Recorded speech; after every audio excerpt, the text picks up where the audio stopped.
작은 서점.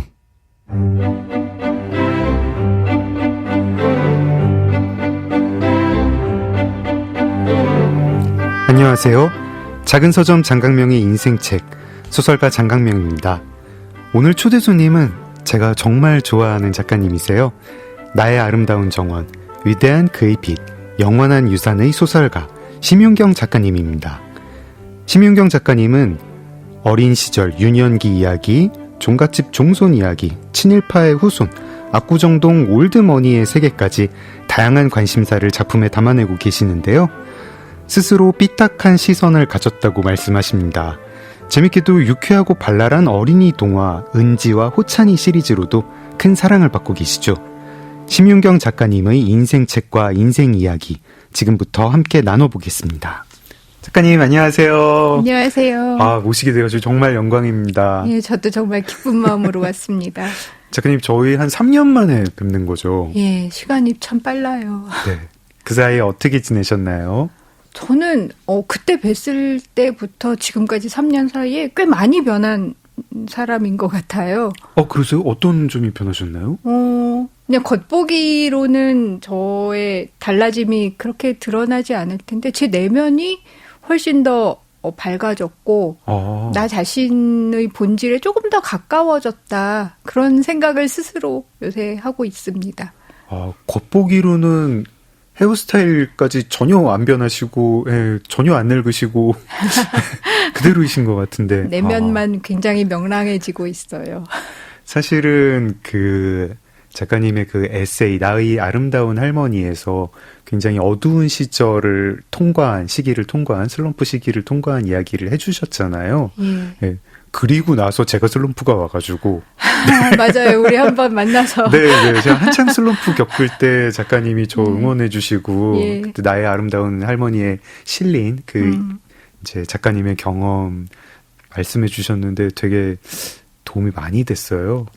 근데 이후에 그때 이제 터널 이미 통과했다고 생각했는데 훨씬 더 명랑해지신 건가요? 그렇죠. 그게 한번 이렇게 쑥 내려갔다가 네. 올라오는 기간이 있는 건지 아니면 저의 톤이 원래 이쯤이었는데 내려가 있었던 건지 모르겠는데 그냥 저 자신이 옛날에는 뭔가를 해야 하는데 그런 생각에 많이 쫓겼다면 그리고 흔히들 그렇게 말하잖아요. 하고 싶은 일보다 해야 하는 일을 먼저 해라. 그래야 제대로 하고 싶은 일을 할 수 있다. 이제 그런 지혜로운 말씀들을 많이 듣는데 네. 제 경우에는 나는 하고 싶은 일을 먼저 해야 하는 사람이구나. 그래서 그 즐거움으로 나 자신이 되게 충만해졌을 때 해야 하는 일을 그제서야 잘할 수 있는 사람이구나. 그런 저 자신을 발견을 했어요. 그래서 좀 긴가민가 하면서 이래도 되나 그런 생각이 좀 있잖아요. 근데 해봤더니 그것이 저에게 더 잘 맞는 방식이었고 이런 걸 좀 더 일찍 알았으면 좋았을 텐데 라고 생각하면서 요새는 상당히 즐겁게 지내고 있습니다. 제가 작가님이랑 아마 3살 차이일 거거든요. 저도 그럼 이제 올라갈 일만 남았네요. 그럴 거예요. 좋아하는 일을 하면. 그때부터였어요, 저는. 네, 좋아하는 일을 하면서 작가님 쫓아가겠습니다. 작가님이 이번에 이제 방송 모시면서 뭐 이것저것 인터뷰 이렇게 자료를 찾아보는데 광화문 서촌에 뿌리를 둔 작가라는 정체성을 아주 좋아한다. 이런 문장이 나오더라고요. 네. 지금도 서촌 근처에 사십니까? 예, 제가 그 마을에서 태어났고 제가 태어난 집에서 걸어서 20분 거리에 지금 20년째 살고 있어요.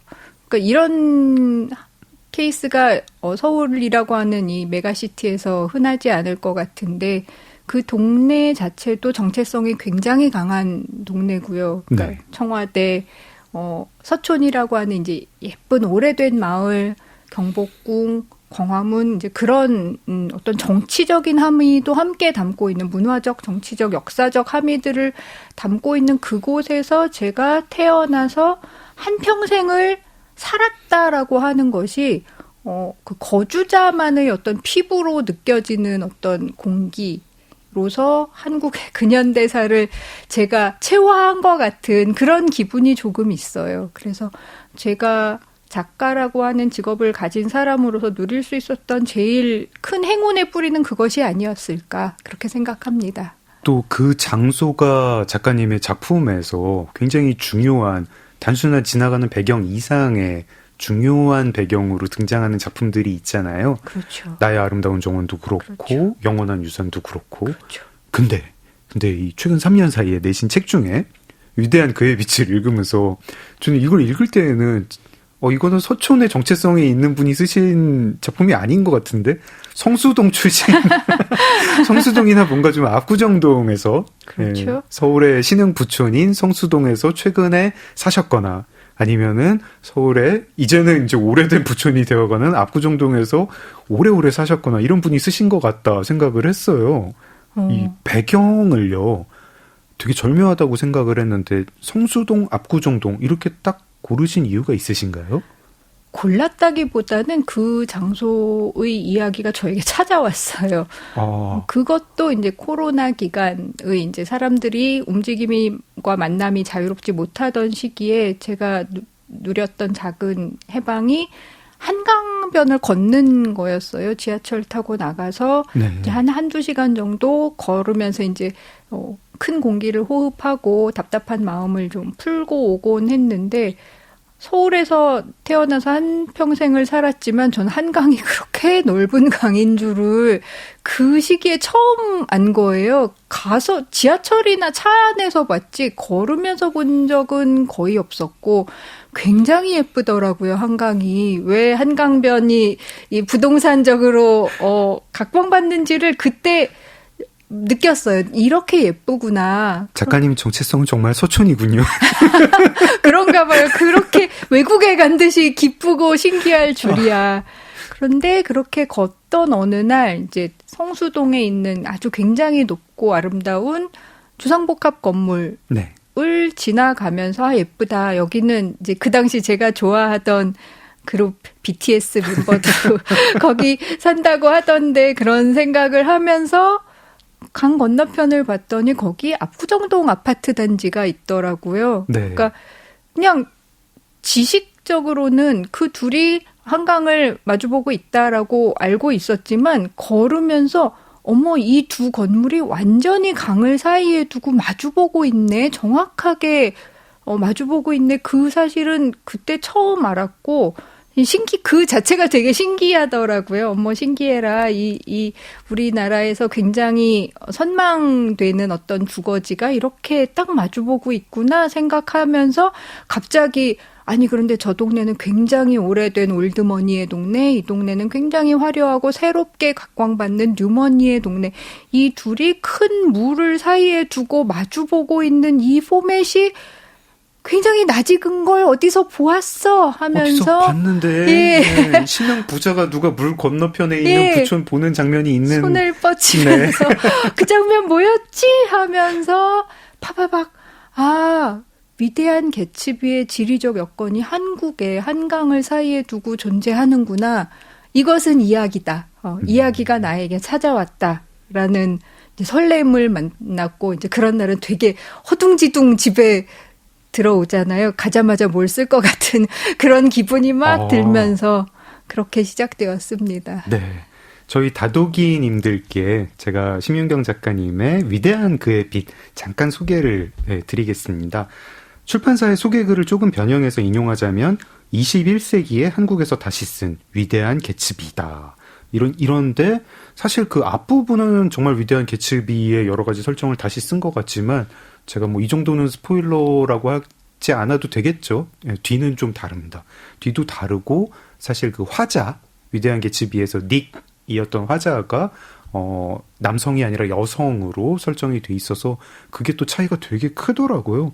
저는 정말 재미있게 읽었고 작가님 책을 전부 다 재미있게 읽지만 위대한 그의 빛은 그 중에서도 재미있었고 개인적으로는 진심인데요. 위대한 개츠비보다 위대한 그의 빛이 더 좋아요, 저는. 감사합니다. 네. 그 위대한 개츠비 글쎄 이게 뭐 모국어로 쓰인 소설이라서 더 좋아하는 것도 약간은 있을 것 같습니다. 제가 아무리 뭐 상상을 해도 뭐 이렇게 뭐 피츠제럴드가 살던 시절에 뭐 미국의 동부에 뭐 뉴욕에 뭐 이런 환경을 모르니까 잘 안 와닿고 뭐 그랬는데 이게 압구정동에서 누구누구누구의 이야기, 구사학번의 이야기, 그리고 성수동에 누가 부자가 됐는데 압구정동 현대아파트에서 그거 건너보면은 이런 기분이다 하니까 너무 와닿고 막 그 캐릭터들의 어떤 얄팍한 면은 얄팍한 대로 흔들리는 면은 흔들리는 면대로 굉장히 다가오더라고요. 겹쳐지는 부분은 겹쳐지는 부분이라서 좋고 위대한 개츠비랑 인물과 결말이 다른 부분은 또 달라가지고 좋았습니다. 작가님은요, 21세기 한국에서 다시 쓴 위대한 개츠비다라고 하면은 이때 좀 어떤 생각이세요? 내가 이걸 다시 쓰면서 나는 나만의 어떤 메시지가 있다라든가 아니면은 다시 썼다고 하기에는 조금 그렇다. 그냥 설정만 좀 겹치는 거다라든가. 쓸 때 저의 목표 하기로는 네. 가능한 한 같은 흐름으로 가기를 바랐어요. 아, 그래요? 원전에 일어났던 에피소드들이 이건 이 사건이야. 이건 이 만남이야. 이 장소는 그것이야. 라고 1대1 대응이 되기를 바랐어요. 그렇게 완전히 같은 결로 흘러가다가 어느 순간 강이 갈라지듯이 이야기가 분명히 똑같이 흘렀는데 전혀 다른 결말에 어느새 이르렀지라고 이렇게 꿈에서 깬 듯이 내가 지금 어디에 있는 거지라고 그렇게 소설이 끝나기를 바랐어요. 그래서 그 1대1 대응에 굉장히 저 나름으로는 신경을 썼고 피츠제럴드의 원전 위대한 개츠비는 참 애증의 소설이죠. 참 처음에 읽고 너무 매력적이고 매혹적이고 인간의 욕망이라는 것에 대해서 돈을 가져도 여전히 갈급한 그 인간의 본질에 대해서 이렇게 얄밉게 꼬집을 수가 있나 하는 그런 인정할 수밖에 없는 면과 함께 굉장한 얄미움. 이랬어야만 하나? 특히 이제 저는 이제 여성으로 피츠제럴드의 굉장히 얄미웠던 면이 그곳에 등장하는 거의 모든 인물들 정말 심한 악역에 해당하는 인물들까지도 정말 대가다운 능숙함으로 정말 인간미를 부여하거든요. 사람이야. 맞아. 진짜 사람은 이래라고 하는 그런 면들을 아주 능숙하게 부여하면서 두 번째 주인공이라고 할 수 있는 거의 공동 주인공이라고 할 수 있는 데이지에 대해서는 정말 여혐 아닌가 싶을 만큼 정말 냉혹한 시선을 주고 있는 것이 좀 분하더라고요. 읽으면서. 네. 부유하고 아름다운 여자는 자기 자신만을 아나? 그런 선입관에 일조하는 소설이라는 것이 저에겐 굉장히 억울하게 느껴졌고 사람은 돈이 많건 젊건 혜택을 받았건 못 받았건 각자의 위치에서 자신의 아픔과 자신의 한계에 부딪히는 일면들이 있고 대개는 실패하면서 비극으로 끝나는데 그런 면을 데이지에게도 부여하고 싶었습니다. 사실 위대한 그의 빛이랑 위대한 개츠비가 제일 다른 게 데이지에 해당하는 이제 한국명 연지. 예. 연지가 처음엔 되게 데이지 같고 그리고 이제 주변 인물들도 되게 연지에 대해서 특히 이제 그 남편이 하는 말이 정말 골이 비었다는 말을 이제 조금 우아하게 하는데 끝에 가면 정말 다르고 확 울컥하더라고요. 약간 이제 어쨌든 간에 그 계급에 대한 생각을 안 할 수가 없게 되고 이것저것 생각이 들었는데 참 출판사 소개글에 이 위대한 그의 빛 소개글에요. 매번 한 작가의 작품이라고는 믿기지 않을 만큼 각기 다른 개성을 지닌 작품들을 선보여온 이렇게 나오고 되게 좀 놀랬거든요. 이게 아름다운 나의 정원 쓰시다가 영원한 유산 쓰시다가 이런 것도 쓰시고 정말 폭이 넓으시다. 근데 저희 PD님은 또 이렇게 작가님의 동화 팬이라고 제가 그 동화를 못 읽었는데 동화 시리즈를 못 읽었는데 은지와 호찬이 시리즈 작가님 스스로도 막 이렇게 난 되게 쓰는 폭이 넓다 이런 생각을 좀 하시나요? 넓으려고 한다기보다는 제가 그때 어딘가에 폭 빠져있는 홀릭하는 관심사들이 중구난방인 사람인 것 같아요. 그리고 한 곳에 머무르면 되게 좀 지루함을 느끼는 스타일이고, 어린 시절의 경험이나 감정들이 저의 작품에서 상당한 비중을 차지하거든요. 동화책도 이제 6권, 7권이 있고, 제 장편 소설들 중에서도 2-3권은 청소년기의 감성으로 중심으로 쓴 소설들이기 때문에 저는 겉으로 지금 저를 보시면 이제 50대 중년 작가 심윤경이 앉아 있지만 실제 저는 한 5장쯤의 카드로 이루어진 사람이랄까? 그러니까 10대, 20대, 30대, 40대의 카드들이 각각의 비중이 적지 않게 동등하게 존재하면서 지금의 나에 이르렀다기보다는 그들이 되게 동등하게 존재하고 있는 캐릭터인 편이에요. 그건 작가로서는 너무 좋은 거 아닙니까? 그럴 수 있을 것 같아요. 예. 20대 인물을 묘사해야 되면 20대 카드 꺼내가지고 쓰면 되는 것이고. 그렇죠. 예. 야, 너무 부럽습니다. 제가 이번에 몇 년 전 인터뷰긴 한데요. 찾아보는데 이제 작가님에 대해서 인터뷰어가 어떤 좀 틀 밖에 있는 작가 같다라고 하니까 좀 동의하시면서 소설가에 대한 어떤 표준화된 틀이 있는데 그 틀 밖에 제가 있다. 그러면서 정직한 작가로 평가되고 기억되면 좋겠다. 이런 말씀을 하셨더라고요. 저희 인생책 얘기하기 전에 요거 좀 궁금해가지고 한번 여쭤봅니다. 예. 제가 아마도 이제 틀 밖의 사람이라고 스스로를 표현했던 것에는 제가 단편 활동을 거의 하지 않았다라는 것이 큰 영향을 미쳤던 것 같아요. 한국 작가들의 작품 활동에서 정말 무시할 수 없이 서로 교류하고 그 커리어를 만들어가는 그 과정의 가장 큰 부분이라고 해도 과언이 아닌데 저는 단편 활동을 거의 하지 않았거든요. 네. 그게 어떤 뭐 거부감이 있다거나 그런 게 아니라 제가 단편을 이해하는 두뇌가 발달되지 않았어요. 그래서 장편은 제가 쓰고자 하는 목표에 이르지 못할지라도 이렇게 쓰고 싶고 이런 것이 참 아름답고 거기에 이르고 싶다라는 욕망이라도 존재하는데 단편은 무엇을 어떻게 욕망하고 가려고 해야 하는지 그 방법조차 모르겠고 다른 작가님들이 쓰신 작품도 제가 이해하는 눈도 참 발달하지 않고 그것이 저에게는 상당한 컴플렉스이기도 하고 한계라고 느끼기도 했어요. 그런 시간이 길어지다 보니 이제 약간 성밖의 사람 같은 의식을 가지고 있었는데 지금은 별로 그렇지 않습니다. 어느 날인가 제가 달라졌다라고 하는 버전 2의 심윤경에 단편을 읽고 사랑할 수 있는 심윤경도 새로 태어났어요. 아, 그런가요? 예, 기쁘게도 저에게 일어난 가장 기쁜 일 중에 하나였어요. 최근에 테마 소설집에 단편 참여하신 거 같습니다. 그 전에도 약간 좀 단편 그런 엔솔로지 작업은 하셨었잖아요. 그래서 이제는 내가 어떤 목표와 의지를 가지고 단편 작업을 해봐야겠다, 할 수 있을 것 같다라고 하는 마음의 단계에 도달했고 이제 외부자가 아닌 내부자가 되는 단계를 밟아보려고 합니다.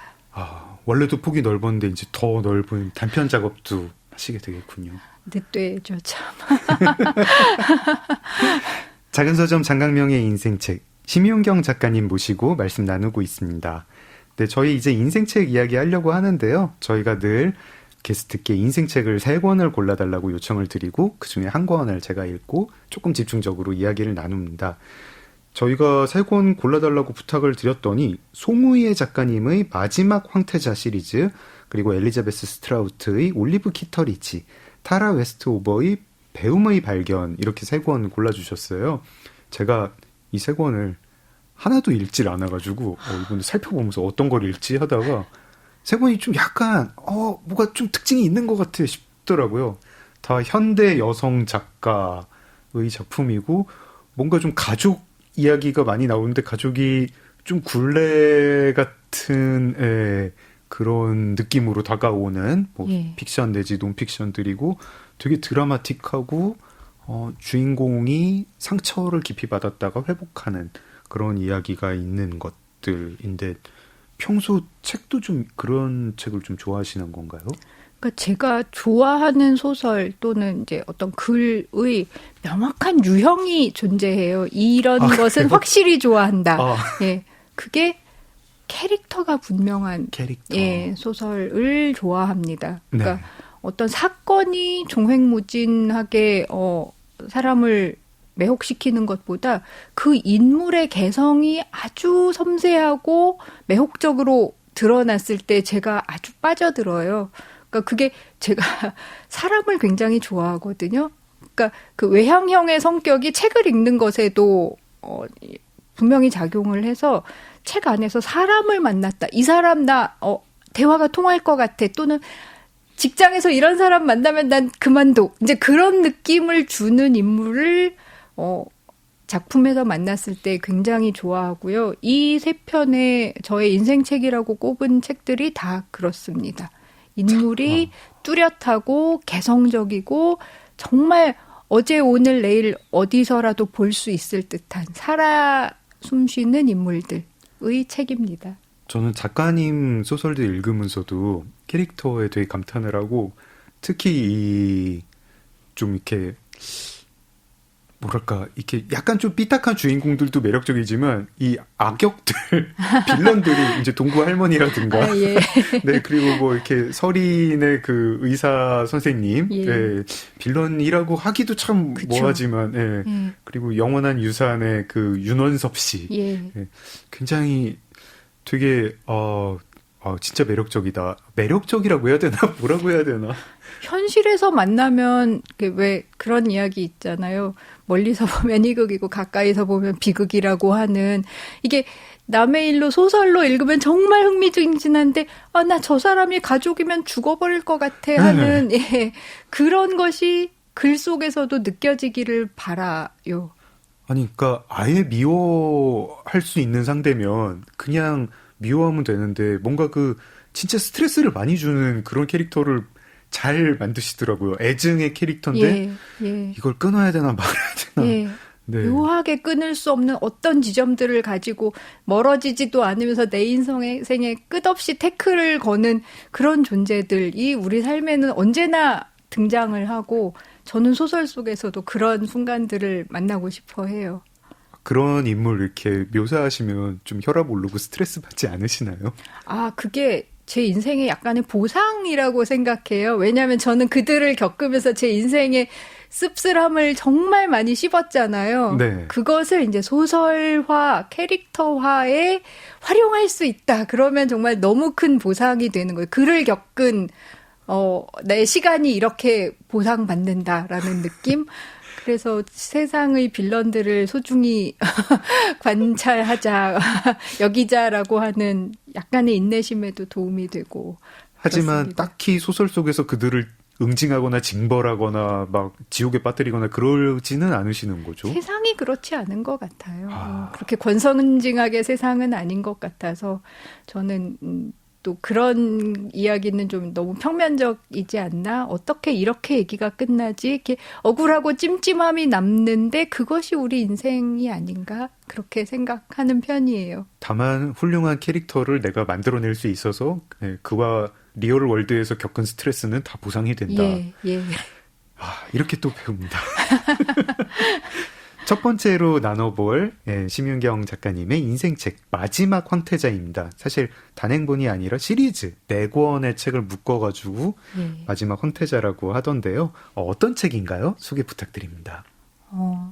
저의 그리운 송우회 선생님이 24년 겨울에 영면에 드셨습니다. 네. 제가 그분의 작품도 저의 인생책으로 꼽을 만큼 너무 좋아했고 한 인간으로서도 너무 사랑했던 분이라서 그분의 활짝 웃는 얼굴 사진을 보면서 너무 가슴이 아리더라고요. 이분도 굉장히 특이한 이력을 가지셨는데 서울대 간호학과를 나오셨어요. 네.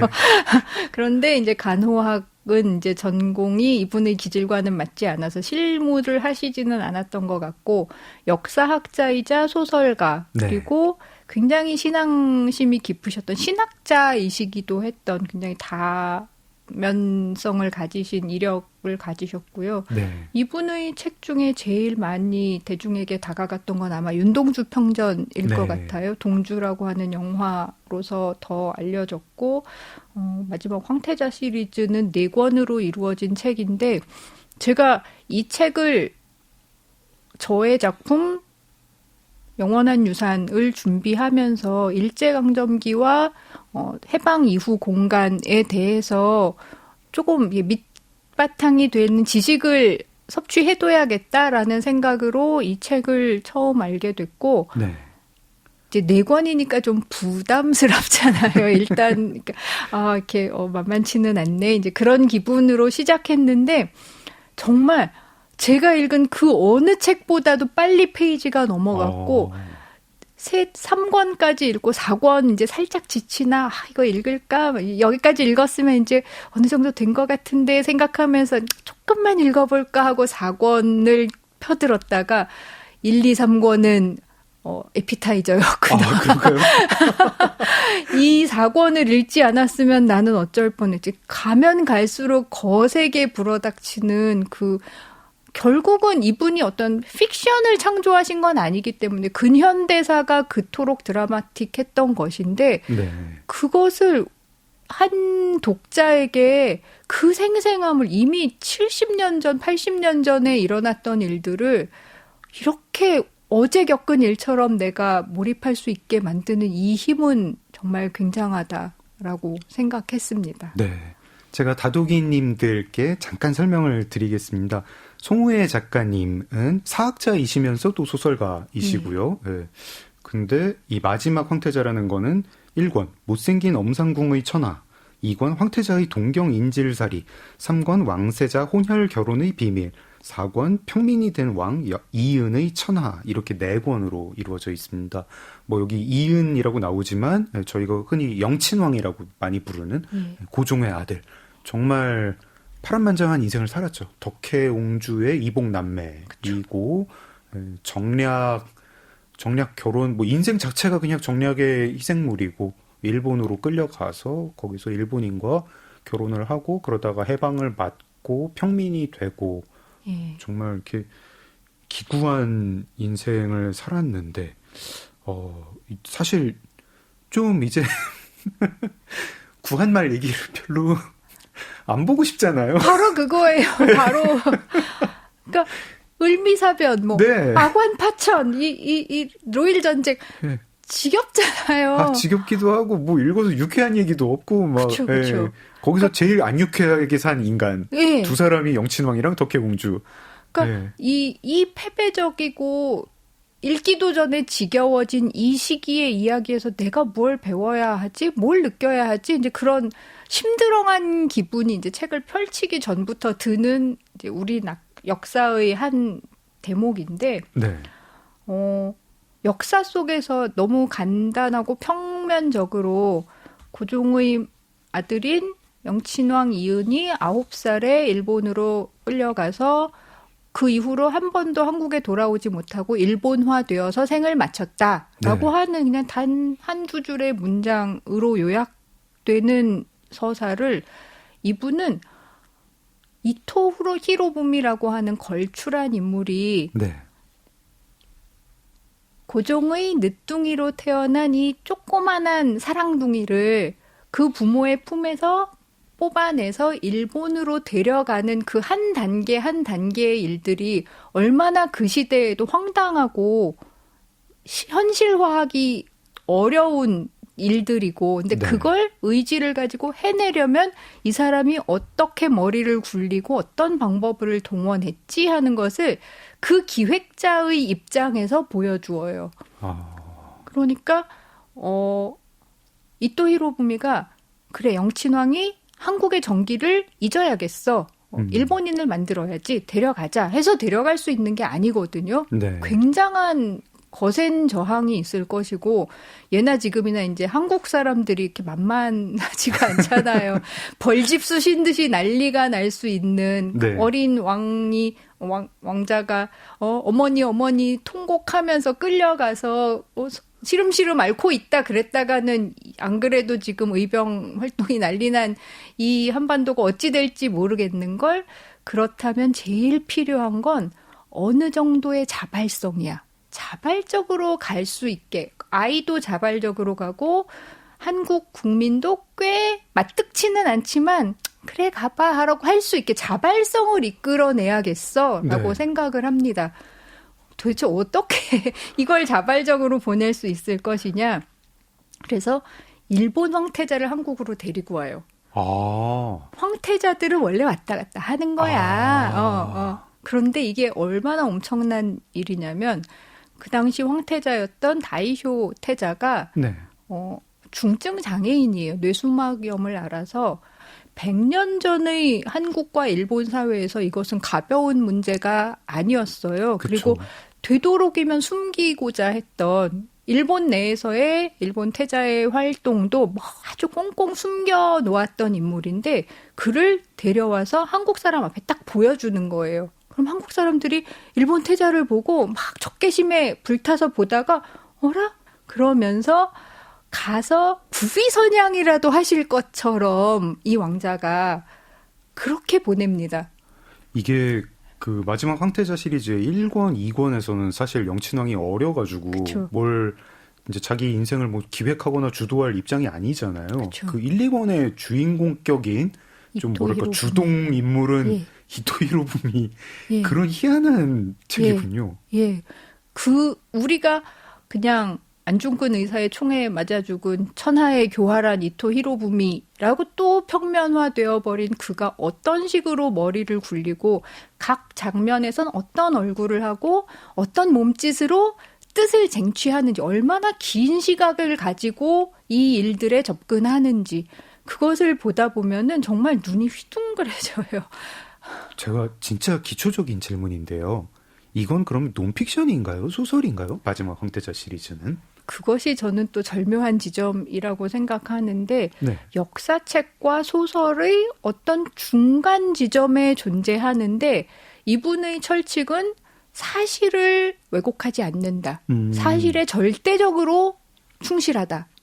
그런데 그것을 평면적으로 서술하는 것이 아니라 치밀한 자료 조사를 통해서 이 사람의 성격이 이러했군. 그래서 이런 짓을 벌인 거야. 그렇게 해석을 해줘요. 이 사람은 이런 성격이기 때문에 이런 방법을 택해. 그러니까 이 사람은 이렇게 반응을 해. 그래서 이런 일이 진행이 되었어. 라고 이야기를 하면 정말 너무 지겨운 고종 황제도 정말 어느 드라마의 꽃미남 주인공을 보듯이 손에 땀을 쥐고 보게 되고 그렇게 만드십니다. 저는 꼭 읽어보시라고 권하고 싶어요. 우리가 팩션이라고 하는 그런 지경까지 허구적인 뭐 상상력이 가미되는 건 아니고 전혀 아닙니다. 한 시오노 나나미가 뭐 로마인 이야기 썼던 뭐 그 정도일까요? 그렇게 저도 그 시오노 나나미와 가장 비슷하다고 느꼈어요. 그러니까 네. 역사학자로서 한치의 사료를 비트는 것도 스스로 절대 용납하지 않으시고 그런데 그들의 그때 문화, 사고방식, 그의 개인적인 특성 같은 것들을 최대한 이끌어내서 그를 역사 속의 한 장면이 아니라 오늘 내 눈앞에 살아 움직이는 사람으로 제시하는 것. 제가 생각하는 역사소설의 최고봉의 경지라고 생각을 해요. 작가님 이렇게 책 영업도 이렇게 잘하시는 줄 몰랐어요. 읽어봐야겠네요. 진짜 4권이나 되고 약간 좀 너무 읽기 싫어 막 그랬는데 갑자기 훅 당깁니다.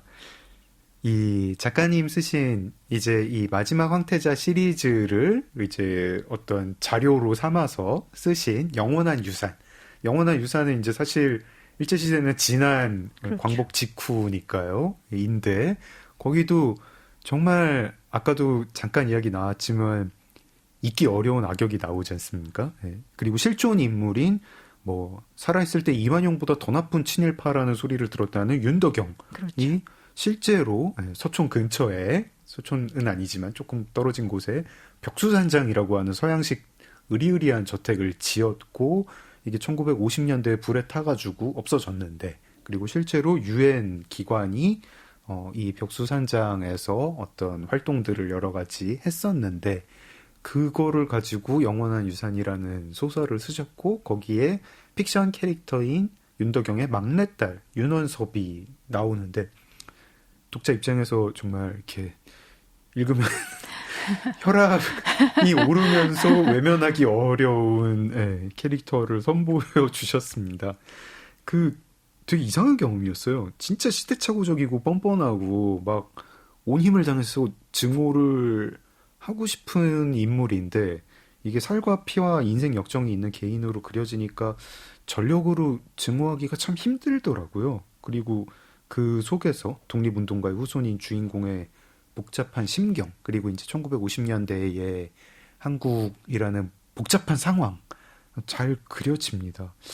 독립운동가들은 영친왕을 매국노로 이렇게 인식한 분이 많았다고 들었어요.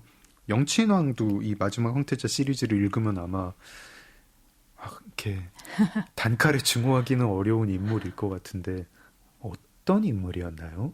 그러니까 저도 이제 이 책을 읽음으로써 조선 왕실의 마지막 단계에 등장했던 인물들을 파악하게 되었는데 단점이 제가 이 책에 너무 몰입하다 보니까 다른 사료를 볼 생각이 안 들어요. 이것이 진리요 길이고 영원한 정답인 것처럼 여기게 되는 단점이 있는데 네. 이제 어린 시절부터 일본에 가서 정말 일본 황족 아이보다 더 중요한 대접을 받으면서 삽니다.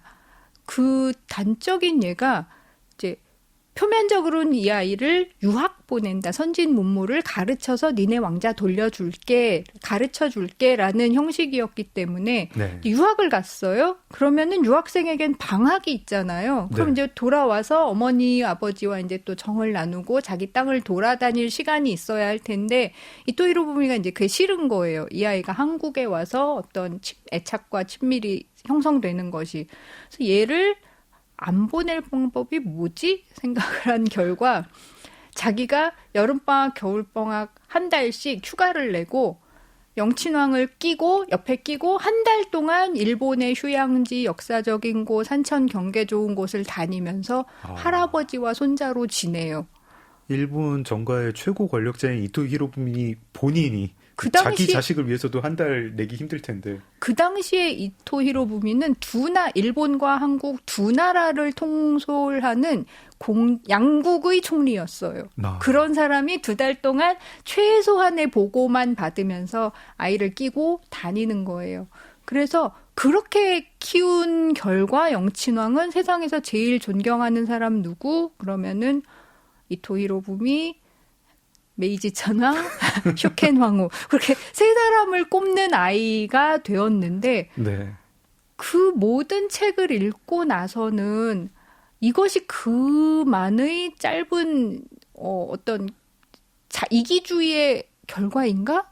그렇지는 않은 것 같은 거예요. 이렇게 자랐는데 이 아이가 9살에 자기 부모하고는 떨어져서 거의 얼굴도 못 보고 대신 황실 아이들, 일본 황실 아이들, 일본 황후의 사랑을 받으면서 네가 우리 애들보다 사실은 더 예뻐 그런 소리를 들으면서 자란 아이가 한 인간이 그것을 저항하고 내 조국과 내 백성에 대한 사랑을 키울 수 있었을까?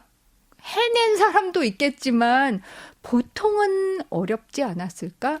라고 하는 이해가 자라나요. 너무 밉고 왜 우리나라의 해방 이후에 황실부흥 운동이 일어나지 않았는지를 정말 이해할 수 있게 되거든요. 근데 참 여러 결로 슬프네요. 이토 히로부미가 영친왕 이은을 사랑해서 그런 건 아니었잖아요. 그렇죠. 네. 일본 황실도 뭐 이 아이가 자라서 자아 실현을 하고 자기의 꿈을 이뤘으면 좋겠다. 이런 마음은 1도 없었을 거고 내선 일체의 표상이 됐으면 좋겠다. 그렇죠. 네. 그렇게 참 이 진정한 부모의 사랑은 한 번도 어디서도 못 받았을 사람인데 그런데도 이토 히로부미가 정말 능숙한 할아버지의 모습도 보여주었을 것 같아요. 그는 또 아주 대가 차고 굉장한 지략가인 과 동시에 옆에 있는 사람을 언제든지 마음만 먹으면 까르르 웃길 수 있는 그런 또 인간적인 매력, 능숙함도 함께 존재하는 사람이니까 이 아이에게 그냥 필요해서 정략적으로 옆에 끼고 있는 것이 아닌 넌 정말 소중한 아이야. 그리고 그에게 어떤 의미에서 그렇게 소중했을 것 같아요. 그가 추구하는 내선 일체의 핵심 포지션으로서 그런 것들이 참 입체적이고 그 누구도 미워하기 힘들게 이 감정을 이렇게 격동시키지 않는 그리고 씁쓸하게 바라보게 되고 다면적으로 이해하게 만드는 그런 책이었습니다. 작가님 작품 영원한 유산에서요. 호주인 캐릭터가 예. 주인공에게 이런 말을 하는데 나는 그 시대에 살았던 사람의 형편은 그때의 것으로 이해해야 한다고 생각하네 라는 말을 하는데 이 말도 좀 약간 이제 독자 입장에서 헷갈리는 거예요. 이게 말은 맞는 말인데 네가 할 말은 아니지 않아? 하면서 되게 가볍게 그렇죠. 너희 한국인들 뭐 이렇게 과거사에 집착해.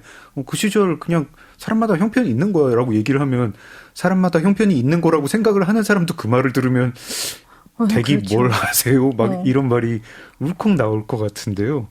이게 사람마다 형편이 있고 그 시절 환경을 그 사람의 입장을 해야 한다라는 말이 맞긴 맞는데 또 때로 너무 쉬운 면죄부가 되는 것 같기도 하고요. 어떤가요? 이 소설을 쓰는 한 작가로서의 16경과 일상을 살아가는 개인으로서의 16경은 완전히 분리되지 않기 때문에 네. 그 소설을 쓰던 당시에 이제 전 뉴스도 보고 이제 삶을 겪고 있었는데 그 당시에 나왔던 한 정치인이 한 말이었어요.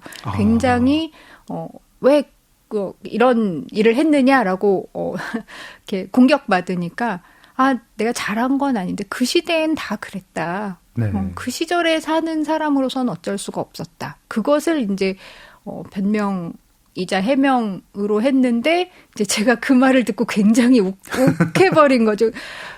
지금 그걸 변명이라고 해? 그리고 이제 그 말에 대해서 제가 말씀하신 것은 맞기도 맞는데 네가 그렇게 말하면 안 되지. 이제 그런 마음으로서 뭐라고 반박해 줄 수 있을까? 내가 그 정치인을 만난다면 내가 뭐라고 말할 수 있을까? 그것을 계속 생각한 결과 이 장면에서 그 에커넌 씨가 그 시절에 일은 그때의 형편으로 해석해야 돼라고 말을 했을 때 해동이 이렇게 말합니다. 그래 어쩔 수 없어서 했다고 치자. 1등은 하지 말아야지. 그 시절에는 그래 살려면 어쩔 수 없어서 당신 아버지가 친일파도 하고 이런저런 일들을 했다고 하자. 1등은 하질 말아야지. 귀족 원장, 시종 원경 세상에 존재하는 모든 감투를 다 이득이란 이득은 다 자기 것으로 취한 사람이 어쩔 수 없었다라고 말할 수 있을까? 라고 반박하는 것으로서 저의 소시민으로서의 분노를 대리 발산했습니다. 그 반박이 딱이네요. 심윤경 작가님의 첫 번째 인생책, 송우혜 작가님의 마지막 황태자 시리즈 소개해드렸습니다. 작은 서점 장강명의 인생책, 심윤경 작가님과 함께하고 있습니다. 이제 작가님 두 번째 인생책을 소개받으려고 합니다. 올리브 키터리지. 이거 어떤 책인가요? 이거 TV 시리즈도 있죠. 그런가요? 그건 네. 저는 몰랐어요.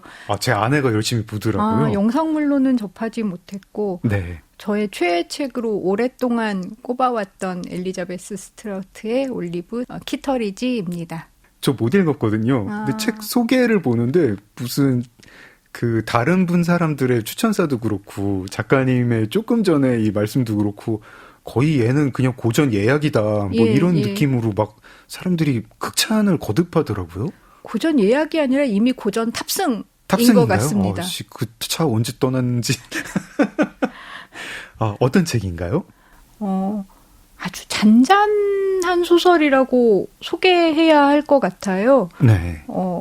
작가인 엘리자베스 스트라우트가 그 본인이 이제 미국 동부의 이제 뉴욕 보스턴보다 좀 더 위쪽에 있는 메인주의 소도시에서 이제 나고 자란 분인데 이제 그곳의 한적한 마을 사람들 네. 이야기이거든요. 백인 비율이 압도적으로 높고 네. 그리고 아주 잘 배우고 평범한 네. 사람들인데 평범한 사람들의 평범한 일상에 그저 늘 일어나는 일들이 사실은 태풍이고 폭풍인 경우들이 있잖아요. 저희의 일상도 저도 그냥 일주일을 쭉 살았다. 뭐 지난주에 별일 없었네. 이렇게 생각을 할 수 있지만 내가 그를 만나서 겪었던 그 한순간에 지난 수십 년의 역사가 담겨 있어서 내가 그에게 이런 말로 한 방을 먹이고 돌아선 그 순간이 있고 그런 일상의 드라마들을 가장 정밀하게 포착하고 보여주는 작가라고 생각해요. 제가 서점에서 이 작품 소개를 읽는데 이것도 참 평소에 저의 독서 취향으로는 손이 잘 안 가는 소설인 거예요. 일단은 큰 사건이 없는 것 같다.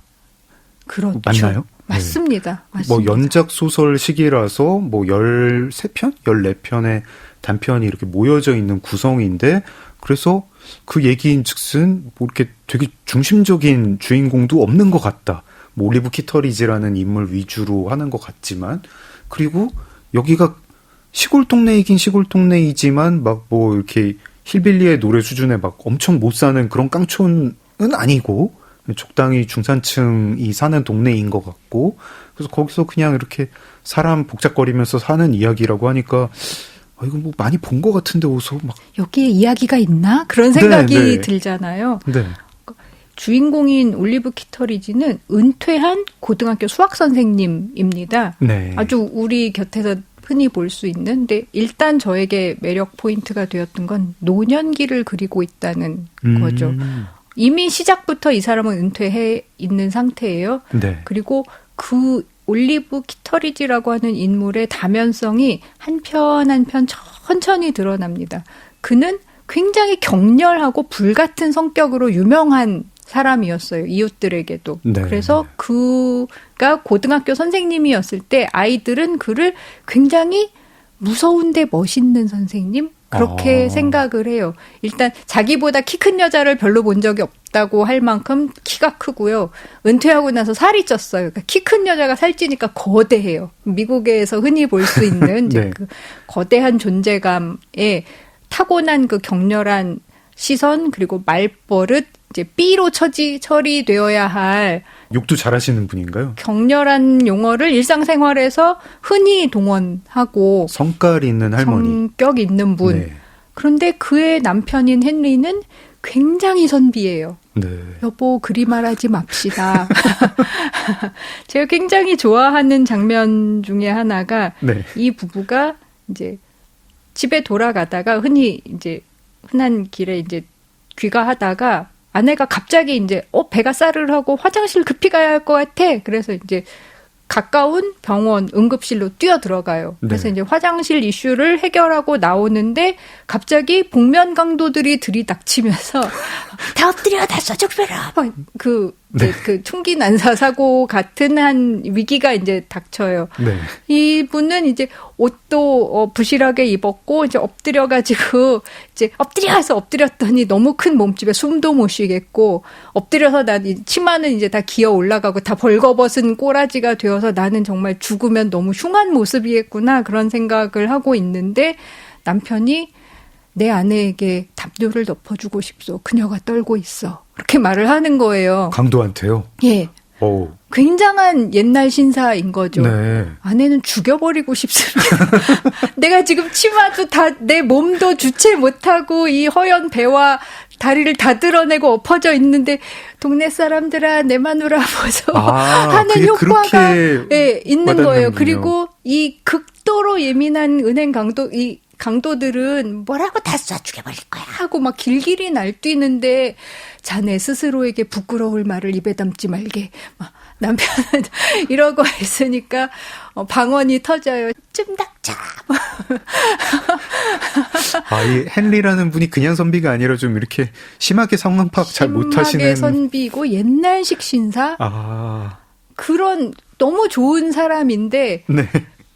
은행 강도 앞에서 둘이 부부싸움을 이제 니네 엄마 우리 엄마 찾아가면서 싸우게 되는 그 너무 각각의 개성이 각자 각자를 놓고 보면 되게 훌륭하고 좋은 사람들인데 이들이 어떤 상황에 조합되면은 서로를 죽이고 싶어지는 그 상황이 너무 우스꽝스러우면서도 손에 땀을 쥐게 보여주는 그런 장면이 있습니다. 재밌죠? 재미없지 않아요. 재밌어요.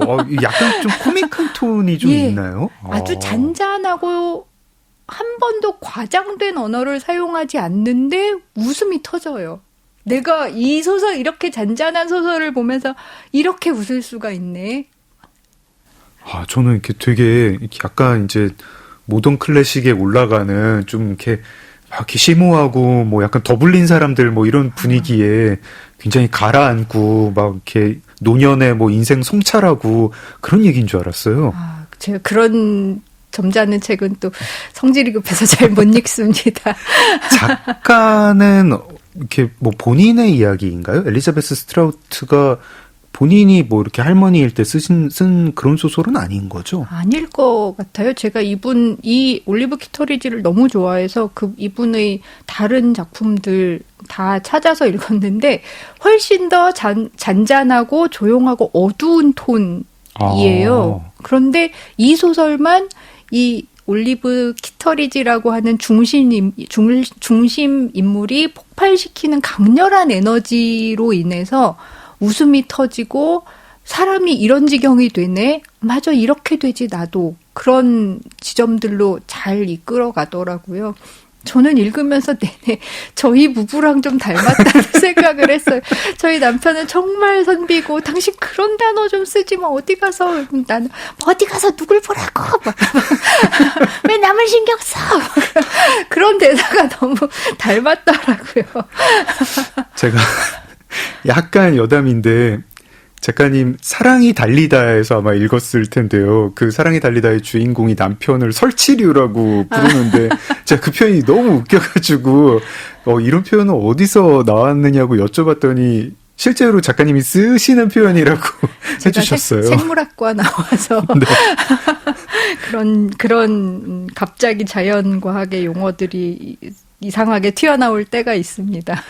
뭐 이렇게 되게 뭐 이것저것 오디오 기기를 설치를 많이 하기 때문에 사랑이 달리다에서 그 남편이 주인공이 너는 자꾸 설치를 하니까 설치류다 이랬었는데 그러고 보니까 그 사랑이 달리다의 주인공이 좀 나이가 들면은 올리브 키터리지와 비슷할 가능할 수 있을 것 같네요. 진짜 그렇게는 생각 안 해봤는데 작가님 말을 들으니까 가능한 걸 그런 생각이 들었어요.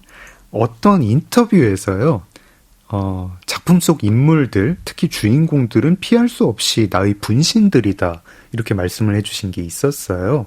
그 분신들이라는 거는 진짜 작가님의 어떤 면을 이렇게 갖고 있는 건지 아니면은 분신들이라고 해도 내가 평소에는 이제 가리고 있었던 건데 사람들은 모르지만 내가 꺼내놓는 뭐 욕망과 두려움이다. 이런 건지 어떤 의미인가요? 인간 16경은 이제 대체로 아주 예상 가능한 범위 내에서 활동하는 아주 정형화된 인간이지만 제 안에는 이제 굉장히 치졸하고 굉장히 비겁하고 굉장히 자기 입속을 놓치고 싶어 하지 않고 그런 인간적인 많거든요. 많이 있거든요. 정말 많아요. 그러니까 이제 사회화된 점잖은 체면에 맞추어 행동하지만 존재하고 그것들이 불쑥불쑥 튀어나오는 순간들을 내면에서 굉장히 많이 스스로는 알고 있잖아요. 그런 이제 저의 작은 조각들을 자, 오늘 판 깔아줄게. 이럴 때 너 마음껏 네 이익만을 추구해봐. 어떻게 되겠어?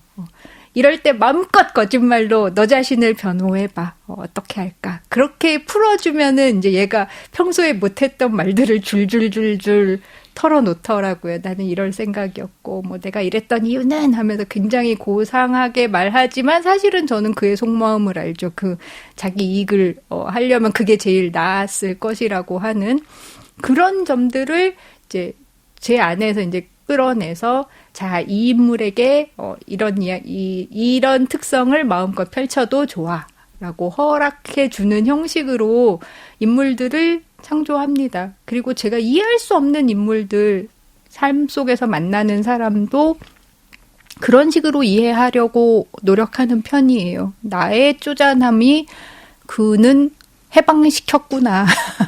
그렇게 하면은 좀 분한 가운데도 이해가 되더라고요. 작가님, 저는 후배 소설가로서 궁금한 점이 하나 있는데요. 그러니까 저는 사실 이제 소설을 쓸 때 캐릭터에게 그렇게까지 막 자유를 허락하지 않는 편이거든요. 왜냐하면은 늘 강박이 이게 결말에 뭐가 이야기가 맞아 떨어져야 된다 막 이런 강박이 있는데 캐릭터가 막 이야기를 끌고 나가는 그런 이제 스타일로 쓰시는 작가님들이 계시잖아요. 그렇죠. 그럴 때는 나중에 이야기 마무리 같은 거는 이제 어떻게 하게 되나요? 그에게 책임지게 합니다. 그래서 저는 그 네. 계획이 없이 쓰는 편이에요. 그러니까 플롯이라고 하는 것을 생각하지 않고 자 이런 사람이 이렇게 된다면 어떻게 할까라고 하는 첫 단계의 환경만을 생각하고 쓰기 시작을 해요. 그러면 이제 그들이 이제 이런 일을 하면서 제가 이 말에 동의하는지 아닌지를 차근차근 이제 짚어가면서 이건 심한 것 같아. 다른 방향. 그렇게 저도 이 이야기의 끝이 어디로 갈지 모르면서 쓰는 편입니다. 그러니까 그들이 날뛰게 내버려 두는 것이죠. 그게 되게 저 삶을 좀 인생을 좀 깎아먹어요. 너무 불안하거든요. 이 소설 어떻게 마무리하지? 그게 정말 불안해요. 저 스스로도. 아니 저는 약간 부럽기도 한 게 그렇게 쓰시는 분들은 막 글이 저절로 써질 때가 있으시다면서요. 캐릭터가 저절로 이렇게 행동했다 이래가지고. 그 피마르는 불안을 대가로 얻어지는 자연스러운 흐름이라고 설명하겠습니다. 양쪽 다 줄 수가 없는 거군요. 그렇죠. 저도 그러니까 이 탄탄한 구성의 소설을 굉장히 부러워하고 그렇게 해보려고 노력도 하였으나 이게 참 타고난 기질인 것 같아요. 저는 또 그런 치밀한 계획을 못 세우겠더라고요. 심윤경 작가님의 두 번째 인생책 엘리자베스 스트라우트의 올리브 키터리지 소개해드렸습니다. 장강명의 인생책 내일 이 시간에 심윤경 작가님의 인생책 배움의 발견에 대해 깊이 있는 대화 더 나눠볼 예정이니까요. 계속해서 많은 관심과 청취 부탁드리겠습니다. 저희가 이렇게 수다 떨다가 중간에 노래도 안 듣고 1부 마무리할 시간이 됐습니다. 작가님 마무리하는 노래 어떤 노래 들으면 좋을까요? 제가 아까 이야기하던 중에 잠깐 등장하기도 했는데요. 제가 좋아하는 그룹 BTS의 온 듣겠습니다. BTS가 위대한 그의 빛에도 여러 번 나오더라고요. 예, 그때 이 건물에 멤버 누구가 산다고 하던데 그런 생각을 많이 했고 주변 사람들한테도 본 적 있어요? 이 동네에서 본 적 있어요? 물어봤던 그런 선망의 마음을 담아서. 네. 장강명의 인생책 오늘은 여기서 마무리하겠습니다. 심윤경 작가님의 추천곡 BTS의 온 들으면서 인사드리겠습니다. 작가님 그럼 내일 뵙겠습니다. 안녕히 계세요. 지금까지 소설가 장강명이었습니다. 감사합니다.